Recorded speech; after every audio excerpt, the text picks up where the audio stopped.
first and second apron, and I could get into all the details, but at the core of that is going to be the importance of a great franchise like the Lakers modernizing and leaning into developing our young players and building that. And with players here like Max Christie and Jalen Hood-Schifino and Austin Reeves and Rui and on, it became evident that one of JJ's passions was bringing some of the incredible things he's done in basketball thinking and in basketball content to player development as we build out that. And I think that's going to be something that's really exciting for our fans to see, is how we take a new and unique approach of Lakers excellence with player development and combining that with high-level strategy and high-level attention to detail on the basketball court, with how we play, with how we're organized, how we compete, and ultimately how we win. So a very, very proud moment for us today to introduce JJ Redick as our new head coach.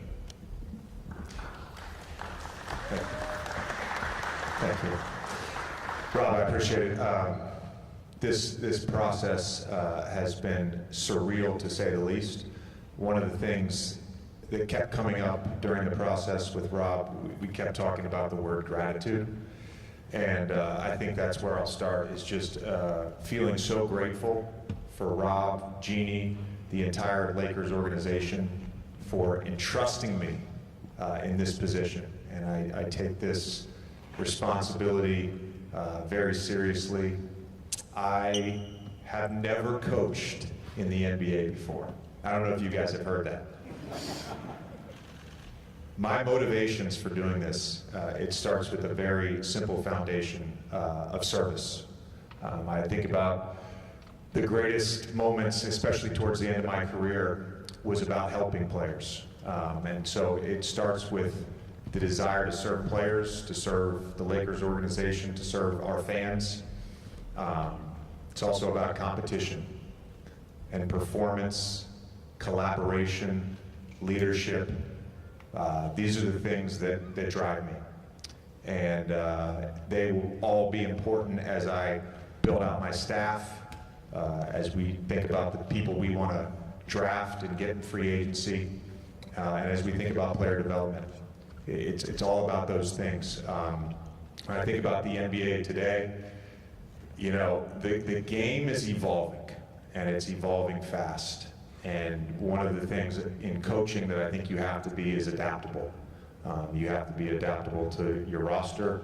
You have to be adaptable in game planning against your opponent. And that's one of the things I really will strive to be. Lastly, I just want to say, like, sitting in this seat, I know what the expectations are. Lakers fans have some of the most passionate fans around the world, and the expectation is the championship. And so it's my job, it's our staff's job, it's Rob's job, it's all of us to deliver a championship caliber team. That's what I signed up for.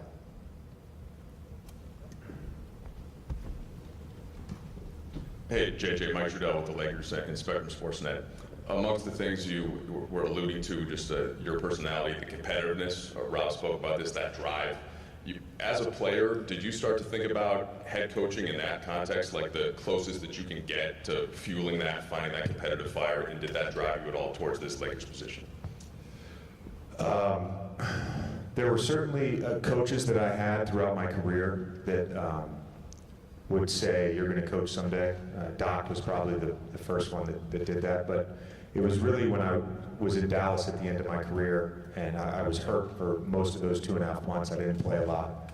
Rick Carlisle and I spent a lot of time together, and he really planted the seed about coaching. Now, at the time, I knew I was going to retire. I didn't know what I wanted to do, and I wanted to be able to be home for a little bit. I didn't think it was the right time. You know, when I retired, when I retired, my performance coach and I, we talked about all the things that I loved about being a player. And it was a lot of those qualities that I just listed. And it's all part of coaching. And, you know, as I think about the culture we want to create here, part of that is just a competitive culture. Like, we want to come in every day thinking about competition.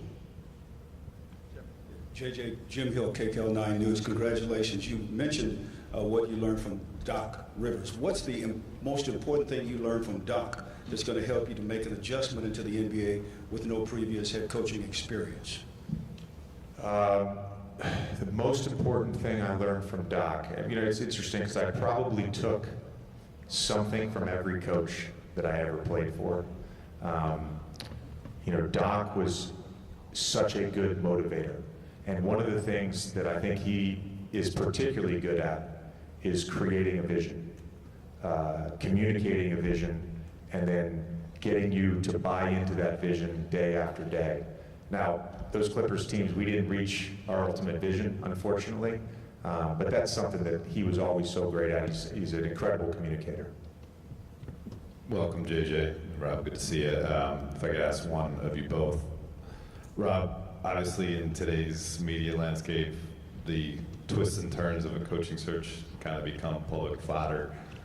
Can you speak on, you guys are obviously very ecstatic to have JJ in this role, but there was a pursuit of Dan Hurley before, and just where did things stand? Did you put the JJ process on hold in that moment, and just how did that play out? Yeah, happy to talk more about the entire process at another time. Today's sort of JJ's day, and I will say this, from the start, he was in our Plan A pool of coaches that we were really interested in exploring. And I think the most important thing is throughout the process, JJ and I had direct and sort of constant communication to keep each other in the loop with what he was going through with his previous job with the NBA Finals. And I was keeping him abreast of the search. And I think sometimes before a partnership is forged, when you can have real, honest conversations before you actually become partners, it solidifies the relationship. And I think looking back to how transparent we were with one another, even in the midst of stuff going on in the media, I think it actually solidified our confidence and belief in working together. JJ, to retire after a long, successful career, a lot of athletes, it's a tough transition. You were able to quickly parlay that into a successful podcast venture, obviously broadcasting the NBA Finals. With that going in your direction, like that could have been what you did the next 20 years. Why did you decide that coaching was what you wanted to do with your basketball life? I'll answer the question in a second. I want to follow up on something Rob just was talking about, and that's, when the process was going on and we first met in Chicago, I was getting ready to call Game 1 of the NBA Finals when the Dan Hurley news broke, and Rob was quick to call me. We had a great conversation during that whole 4-day period. Like, at no point was my ego or feelings hurt or bruised in any way. Dan Hurley is a 2-time national champion at UConn. I am a 2-time 55 Swiss League champion in the 3rd and 4th grade division. Like, I understood, I understood. It's funny because, Dave, I get that question all the time, and I've certainly gotten that question a lot. From people that I trust and confide in over the last year. It was really after I interviewed for the Toronto job last year that I knew that I wanted to be a head coach in the NBA.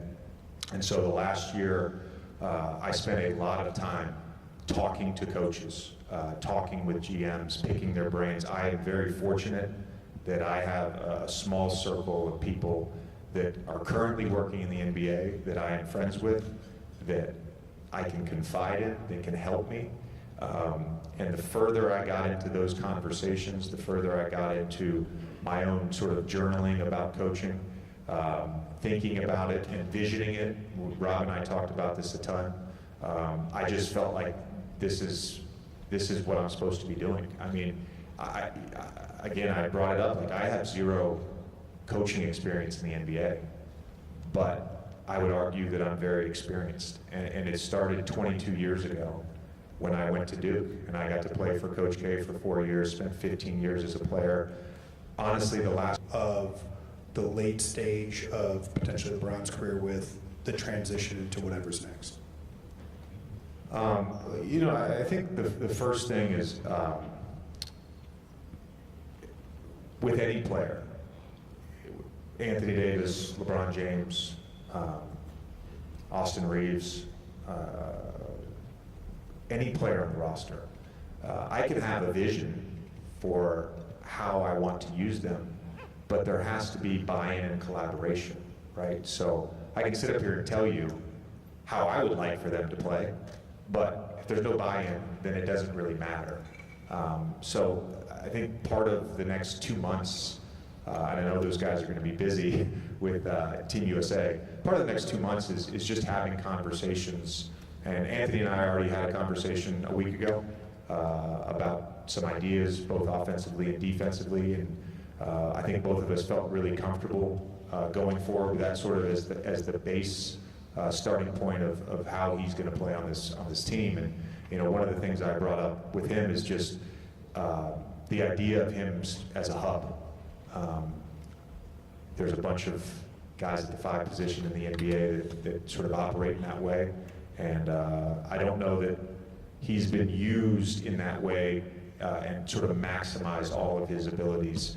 So that's a simple thing with him. With LeBron, look, you have to certainly get buy-in and talk to him about how he wants to play.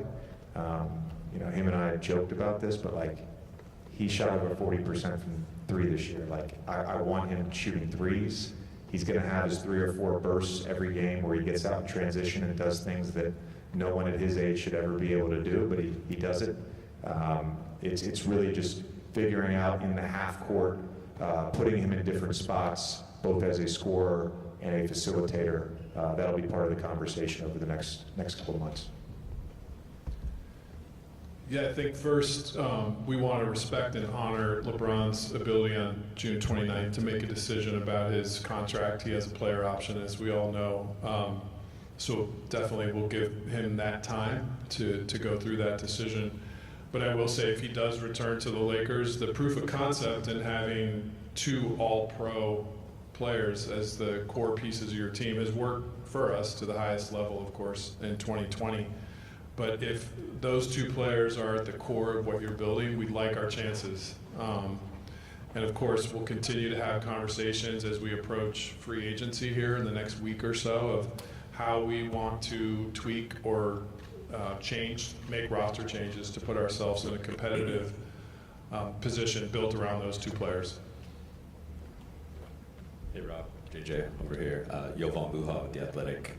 First for JJ, how have you gone about preparing for this position, especially kind of through the interview process, and then how have you gone about developing your coaching philosophies?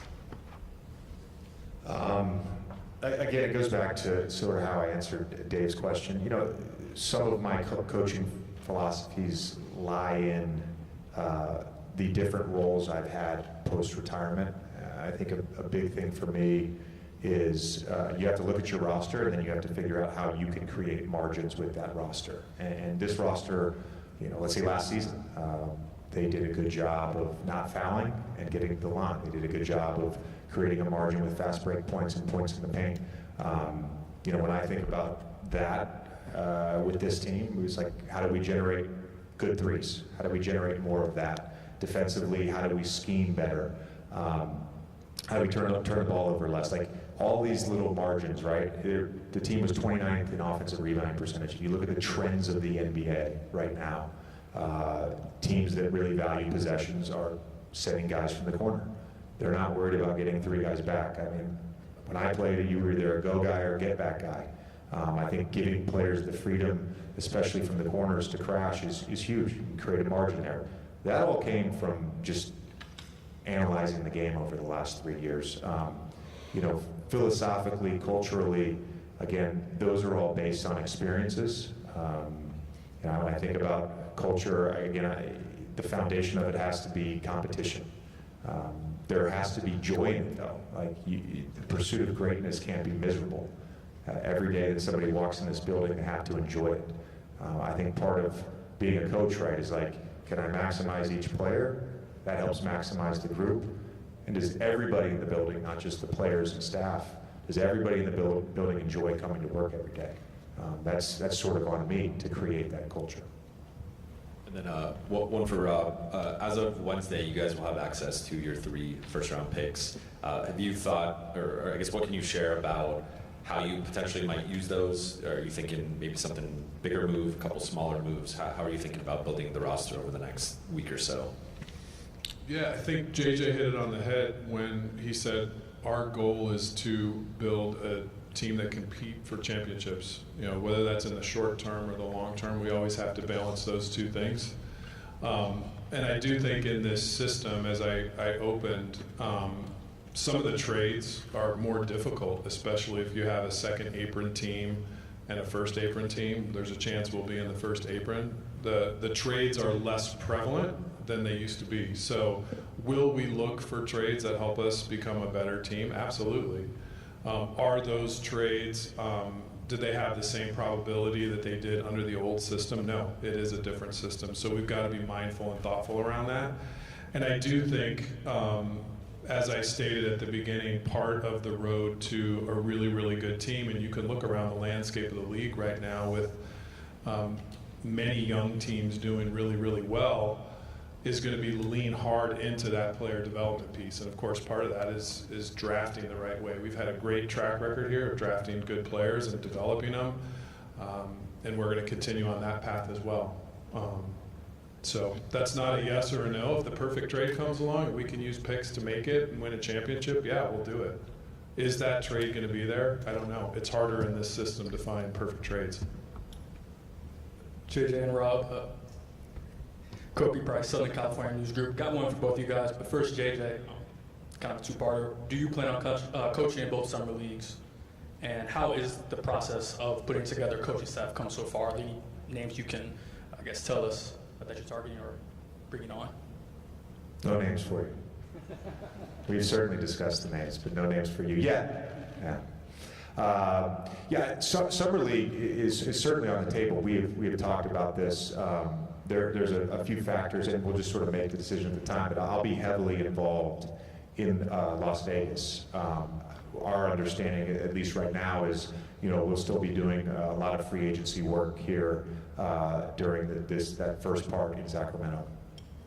Yeah, just on the names question, Kobe, we've already started a very collaborative dialogue around how to build out JJ's bench, and clearly leaning into that experience with the front of the bench coaches and finding hopefully a couple guys that are former head coaches, I think is going to set JJ up for support. And at the end of the day, that's what we're most interested in doing, is make sure we help him select and build a staff that sets him and the team up for success. And that's beginning today on the first day of his job.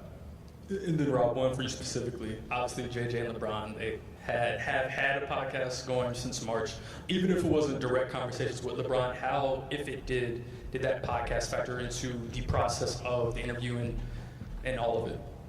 I think at the core of a really good NBA head coach, one of the core necessities, especially with today's player, is communication. And I think JJ is one of the best basketball communicators out there, period, hard stop. Anyone that's paid attention to what he's done and built and his interaction with players and coaches and executives, he's special at that. In terms of the involvement with our captains, with this coaching search and the coaching process, I think, you're asking a question about LeBron. He was very supportive of our organization in this process. And that's a different word, and I want to be mindful of the word, than involved. So I would say it again, LeBron was very supportive of us in our process, but chose not to be heavily involved, and we respected that. Anthony Davis, our other captain, chose to be very involved and was very involved. I talked to him throughout the process and got a lot of help and wisdom from him, and he was very excited for today. Melissa Rowland, Fox Sports. This is a two-parter too. Rob, I'm going to begin with you. JJ just broke the news that he's never had any NBA head coaching experience. Considering that, what was it during the interview process that he did or said that made you feel excited to go this route? Yeah, I think NBA head coaching experience, and NBA experience aren't mutually exclusive things. I think JJ has an amazing amount of NBA experience that's going to make him a great NBA coach. And he talked about it already, whether it's coming up being sort of mentored and tutored by a Hall of Fame coach and Mike Krzyzewski, whether it's the Hall of Fame coaches he played for throughout his career, whether it's the conversations with numerous all-stars that are high IQ players that he could share basketball and strategy with. It was just really important to us as we made this hire to find a head coach that could sit across the table from some of the smartest and best players in the world. This is the stage for those players to be able to relate to, coach, hold them accountable, lead them, inspire them. And we felt like JJ was very unique in holding all those qualities to do that, and we're very confident in that. And JJ, it's obviously no secret that you have a very close relationship with LeBron. He could have done a podcast with anybody in the world. He chose to do it with you. What was his advice to you throughout this whole coaching search process? He didn't provide any advice. LeBron and I did not talk about the Lakers job until Thursday afternoon, about 30 minutes after I was offered the job. And that was very intentional on both our parts. You know, I knew I had an understanding that he did not want to be involved in this. And for me, I didn't want to go down the path of hypotheticals with someone that I consider a friend and someone that I have a great amount of respect for. So for us, it just came down to literally Thursday afternoon. And I talked to him for about 15, 20 minutes and got off the phone. That was it. Tom Hernandez with the LA Times. Hey, Rob, first for you. You know, I think you mentioned, you used the word innovative in your opening remarks. It's wondering if there were any plans, you know, to add to the analytics department, scouting, front office, to maybe help find, you know, JJ find those edges that he was talking about. That's a great question, Dylan, and I think you've hit on a really important theme. JJ and I have had some really robust conversations around innovation and sort of even gamifying player development. If you think about a 20-year-old basketball player today and maybe a 20-year-old basketball player, I don't know, 10, 15, 20 years ago, the modiums of learning are completely different. I mean, we all probably, some of us have kids, we have nephews, nieces.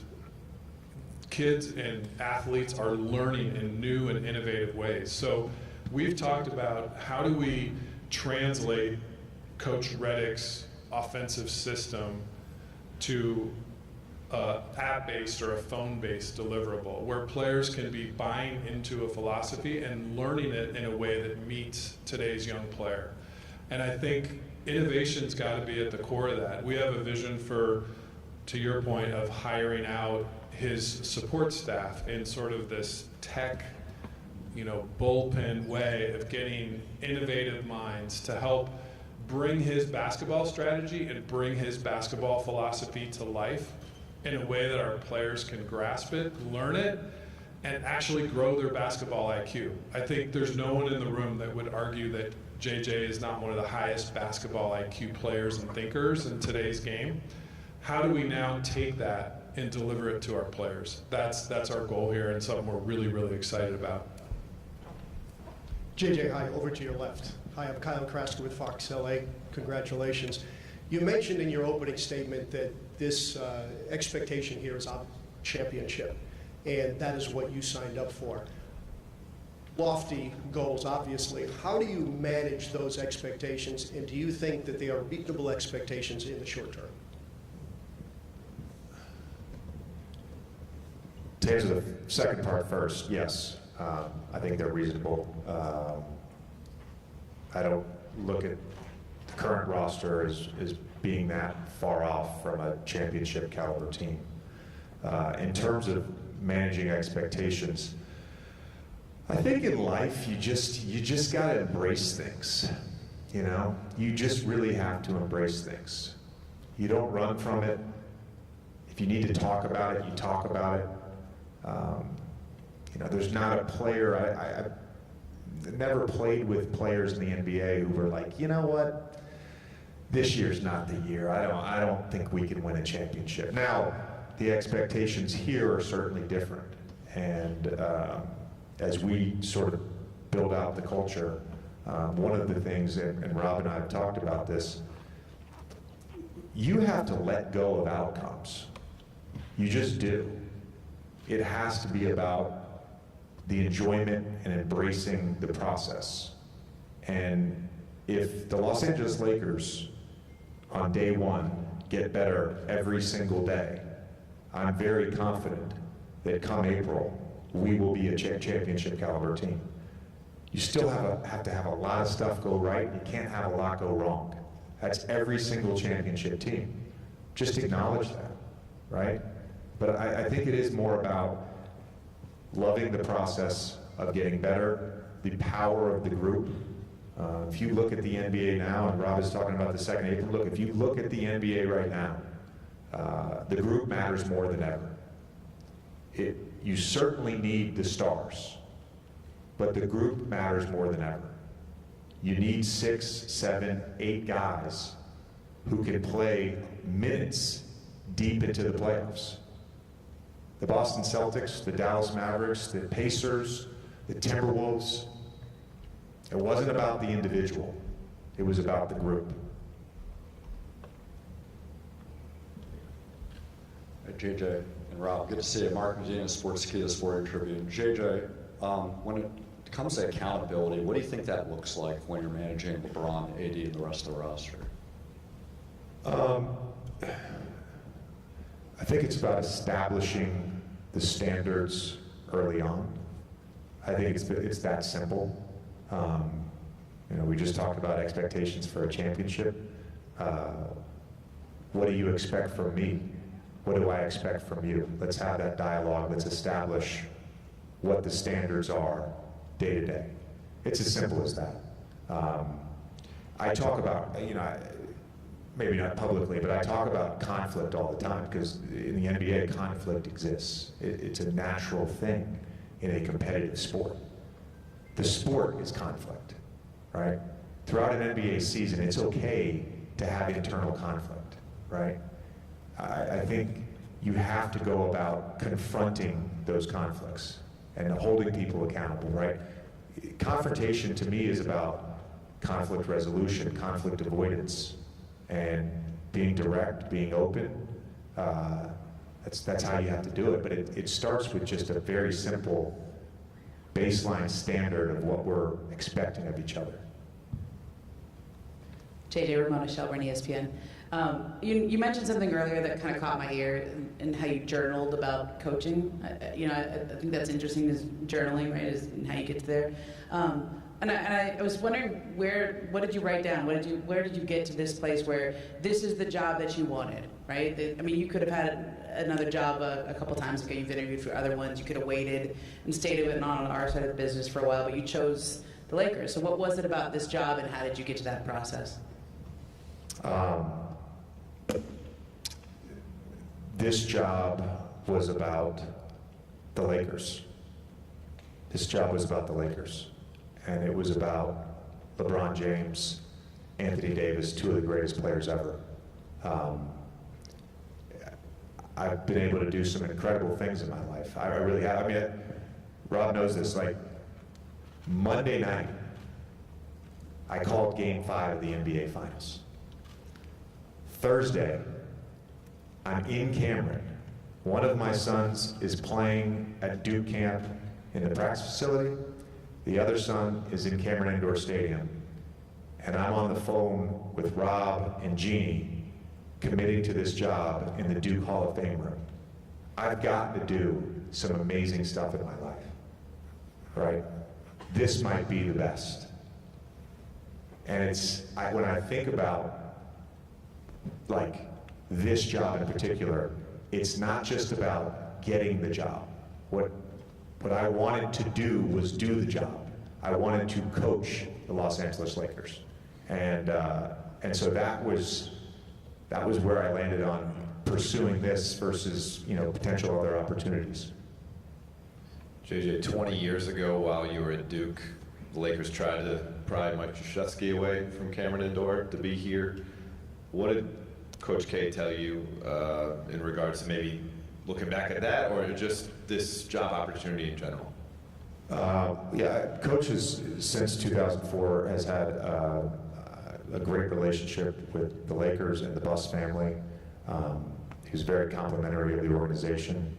And he was very helpful throughout this process. It started, I didn't know Coach had like Google alerts, or I don't know how he gets stuff, his news, but I guess somebody tipped him off that, I was potentially interviewing for Charlotte. So I was literally flying back from a game and landed at LaGuardia, and we talked for 30 minutes that night. Ultimately did not do the full interview there, and kind of put that coaching thing on pause, and then this opened up, and Coach throughout the process was very helpful in terms of just me navigating the interview process, Rob and I's communication, all of this stuff. Like, Coach was great. He still is like, I've told the young guys this. I've talked to nearly every player on the phone. Some guys are ducking my calls. It's okay. But like Jalen and Maxwell, they were like, "Hey, Coach," and I'm like, "I'm not comfortable with that. Please call me JJ." There's one person in my life that I play for that I call Coach, and that's Coach K. Like, he's still that to me. I think this it's relevant to this discussion. You were one of the first players to have a podcast while he was active. What's going to happen with Mind the Game? You're going to be the first coach to have a podcast while he's active. No, I am, for the time being, and hopefully it's a very, very long time, I am excommunicated from the content space, so there would be no podcast. We'll do something when I have a breather from what we have coming up. I'm going to be drinking out of a fire hose for the next month, but at some point we'll just do something for all the people that listened, and we'll have a small little video. But I'm done with podcasting for now. For Rob and JJ Broderick Turner, Rob, you guys keep talking about culture. What does that mean, and how do you go about putting that in place? What becomes immediately impactful when you get to spend time with JJ is he has an obsession about winning and an obsession about excellence. We've had players come through here that share that mindset. But I think the two things that come to mind in terms of culture are mixing the service component that JJ talked about at the beginning. His job, my job, is not to be out in front as much as it is to be behind the players, supporting them to be great and providing all the resources, the coaching, the mentoring for them to be great.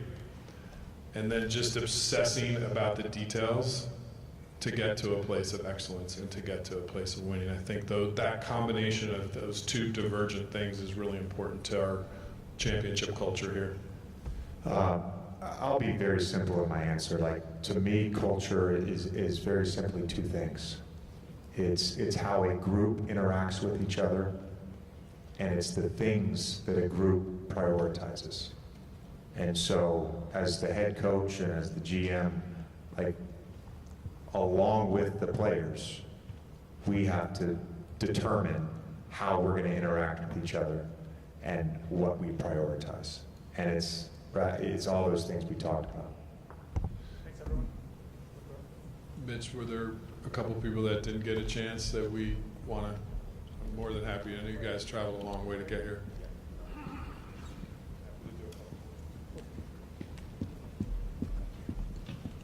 JJ, what are you most curious to learn about just the process and art of coaching, like as you go through this year? My first challenge. No, it's interesting because I have, going back the last year, I've always been a visual person. As a player, I relied on visualization. In a workout in high school, I had a free period, and on game days, I would walk through the gym, and I would look at certain spots on the floor, and I would visualize coming off screens and where the defense would be, and the angle which I shot the ball, the arc on the ball, and I sort of I've visualized every scenario. For the last year, that's what I've done in terms of coaching.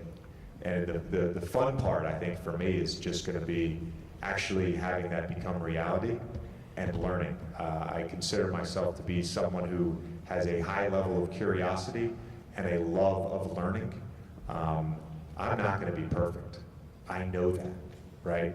The pursuit of perfection, which I've tried my whole life, I've recognized you're never going to get there. So giving myself a little bit of grace is going to be important. I'm not expecting grace from any of you. I don't expect that. It's fine. No, I really don't. I don't. But giving myself a little bit of that is going to be important. If there's like a specific thing, I mean, it's very simply, what is the feeling going to be like walking out for your first regular season game and sitting there and putting your hand over your heart for the national anthem? What is that feeling going to be like? Hi, Coach. Yeah, I work for Kyodo News, Japanese News Warrior. So I want to ask 2 questions about Rui Hachimura. First one is, obviously, roster is not set yet. However, how do you want to use his strengths on the court? And second one, he hasn't made it official yet, but in my opinion, he's probably playing for the Japanese national team in the Paris Olympic. If he does, would this affect your plans for Rui?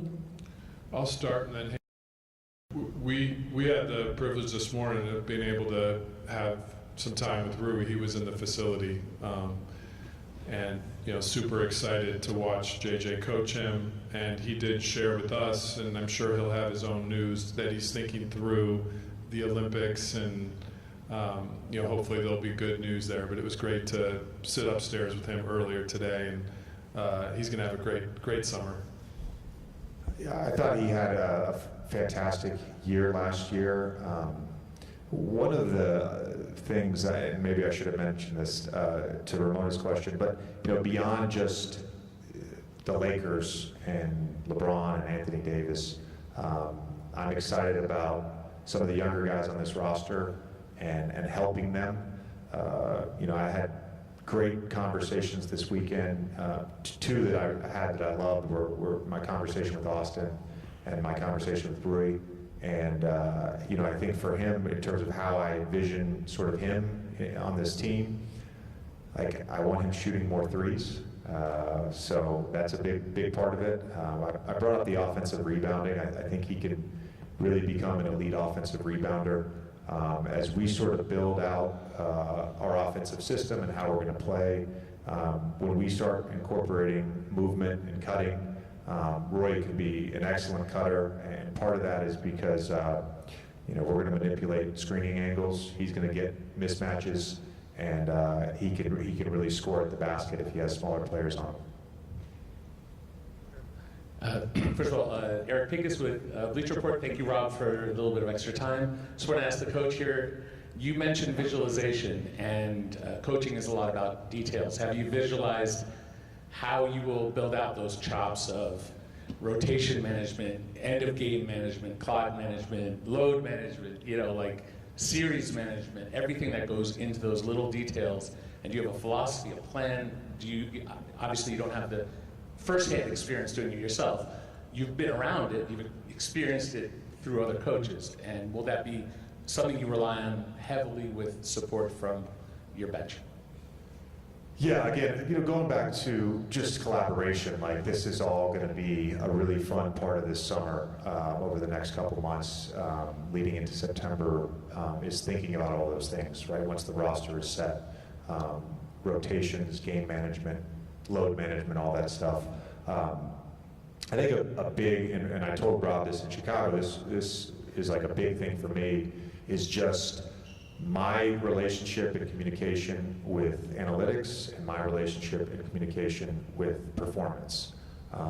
Those are as important as anything else that I can do as a head coach. And so I've certainly thought about all that stuff. It's obviously going to be dependent on the roster. But yeah, I'm going to use math. I'm going to use math. Hey JJ, Claire Dillon with The Guardian. First of all, sorry, right in front of you. First of all, happy birthday. Second of all, what misconceptions or concerns about you that you've heard in the last few weeks are you the most looking forward to dispelling when you're the coach? It's a valid question, and I've certainly heard everything. It's been a really interesting 6 weeks or so, just in terms of being part of the engagement farming industry. It's been really interesting.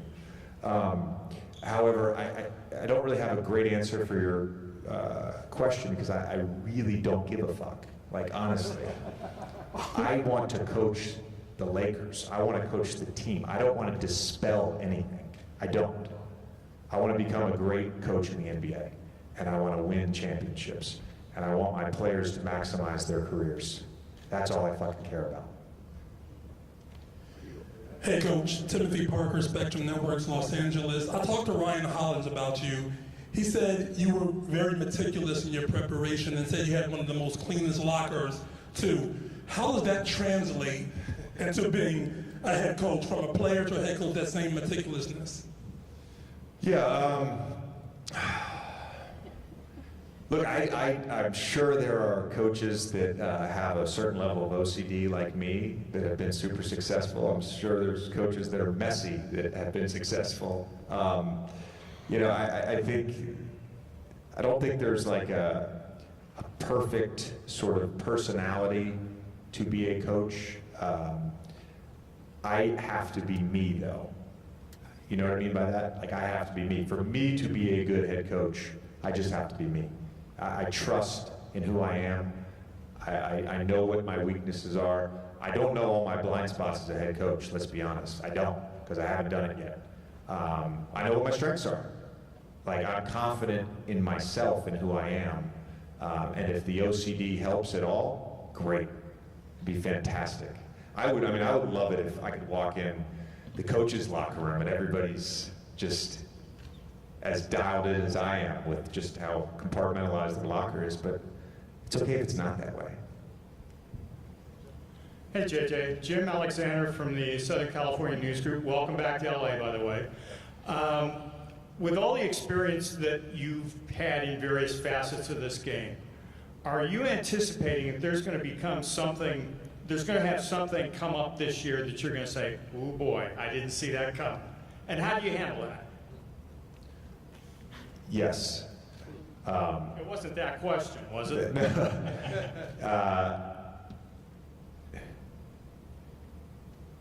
My expectation around something coming up and challenges on the court, off the court, the scrutiny, all that stuff, I have the highest of expectations that things are going to be there. And yet I recognize it's probably going to be worse than I could imagine.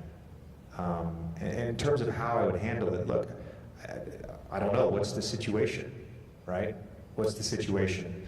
Rob and I talked during this process about a very specific thing, and it goes back to one of my earlier answers, some things can't be avoided.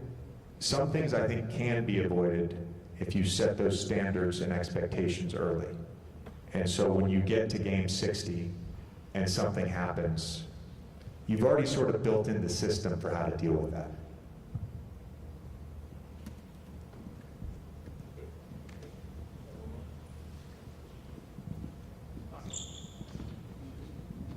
Dennis Freeman, the Compton Bulletin. Coach, what's your priority as far as developing and evaluating talent at the G League level?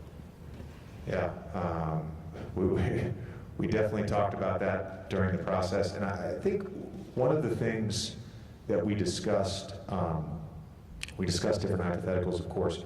One of the things that we discussed is what is the vision for how we're trying to play? And so a big part of evaluating players in the G League, second round picks, undrafted players, whatever, guys on the summer league roster, all of that thing is can they fit with who we're trying to be. And so, I'll just be honest with you, a big thing for me is like, you need two-way players. You need guys that can guard to be a championship level team. So there's going to be an emphasis on that whenever I evaluate anyone that we're looking to sort of bring up on one of those last roster spots. Thank you. Thank you.